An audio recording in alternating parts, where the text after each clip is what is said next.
On your left, Zach Franco. Next to him, Josh Byrne, Brendan Kavanaugh, Coach Kenny. Coach, whenever you're ready, a comment about today's game. Certainly happy with the final score and the outcome. CAA games, it's everyone is a battle. Everyone. There's nothing that's easy, and you can never take your foot off the gas. As you can see, they made a little bit of a run. The weather, the zone, things like that didn't make for an exciting game, but more of a chess match game. Your sticks don't throw the same. We had made mention that it's important to get off to an early lead when the weather could be a little bit inclement, because it's harder to come back when everything is wet and cold, and especially when you drop into a zone like they did early. I was happy the way the guys handled the zone, got them to get out of it, and then they played some man-to-man. Certainly thrilled for all the guys up there. Been a rough week, and to get a victory here on Alumni Day, and having a 1971, the first time that they had the NCAA tournament and they were part of it, and also a special family, the Fowler family, having a dedication for them earlier today. This was a good way to end it for Hofstra lacrosse, and certainly our athletic department and our university. How big is it for the team to just distribute the scoring from all over the place? As seven different players scored today. Yeah, I mean, I guess it's important when it happens. I can't tell you who's going to score. I can't, we're not a team that just sets people up, because it could be taken away. It could be scouted. So today, it looks like Josh had 2 and 4, and Brendan had 2 and 2, and Zach Franco was in there as well, and and a couple of the other guys that may not be on the sheet were hockey assist guys and second assist guys and moving the ball around a little bit. And let's credit the defense; they did a good job. Only giving up 4 goals through 3 quarters was pretty good defensively. So, and then certainly the ground ball stat is one that means an awful lot.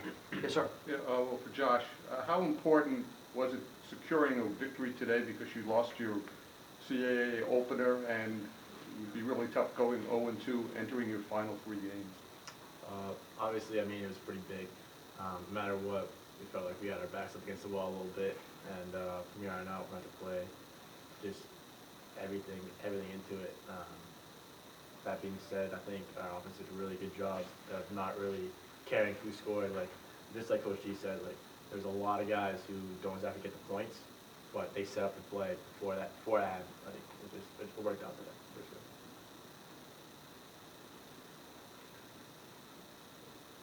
for sure. Everybody's cold and just wants to go home.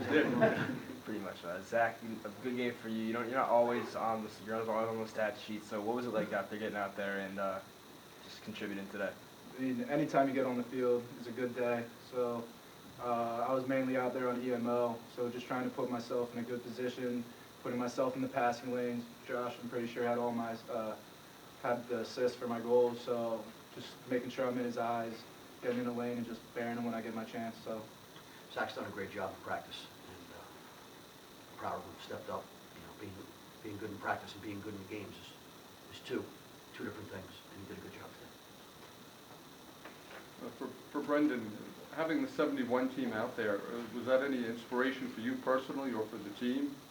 Understanding the history of this program and what they meant to the program? Yeah, it was pretty cool. I know last year everyone on the team got an alumni to learn more about, just because how meaningful this program is and the history and tradition in it. So it was pretty cool seeing them out there before the game. Did you have a chance to meet anyone at all? Not in particular. I was just warming up for the game, but it was cool seeing them out there. We're going to go out and address those alumni that came back today from the 71 team, and again, Alumni Day. And part of what we do when we walk out is that victory walk, that brick walkway in between when we walk out for the game. And each brick, is a win sometime during our history. and hopefully, you know, we get a little bit of a vibe from those bricks as we head out onto the field. So it's great to see that our alums back, and they can kind of go through down that victory walk and see who they were successful against. This one could be for any of you. The weather out there wasn't very good. How do you prepare yourself coming in when you know the weather's going to be inclement like it was today? You try not to focus on it. You just try to play your game. Same conditions for the other team, so it's just you got to deal with it. Step up and make plays you know you can make. This is for anyone up there. You had the ball for about 7 consecutive minutes in the second quarter, winning face-offs and just keeping possession and keeping it away from them. And that's when you started to really pull away. You scored 3 goals during that time, took time off the clock as well, too. Talk about that significance where you started to pull away. Yeah, certainly things come together. So Chris Clark's got to do a good job at the face-off X, and so we can, after you do score, you can get it back. Part of your question gets answered because of the defense that they played. They were in a zone, so when you go into a zone, you're basically saying it's okay to have the ball. We're just going to pack it in and guard the paint in basketball or that area in front of the goal, and so it's easier to have possession. I know what you're talking about. There were actually a couple times where we did turn it over, but we fought back and got a couple of ground balls at the midline, and then they had to redefend. Redefend is a term that's really hard to do in lacrosse. You get a stop, and then you turn it over in the clearing game, and then you got to defend again. It's just it's a tough turnover. So we started to tire them down a little bit, and then Chris Clark did his job, and then the defense certainly did their job. Clark had he won his first 9 face-offs, which obviously set the tone, and actually they wound up using 4 face-off men against them, and he came back down to earth, but I thought obviously he set the tone right then and there in the first half. He got dinged up right before halftime. He caught a helmet in his hip, and we put him on a bike at halftime just to keep him loose because of the weather.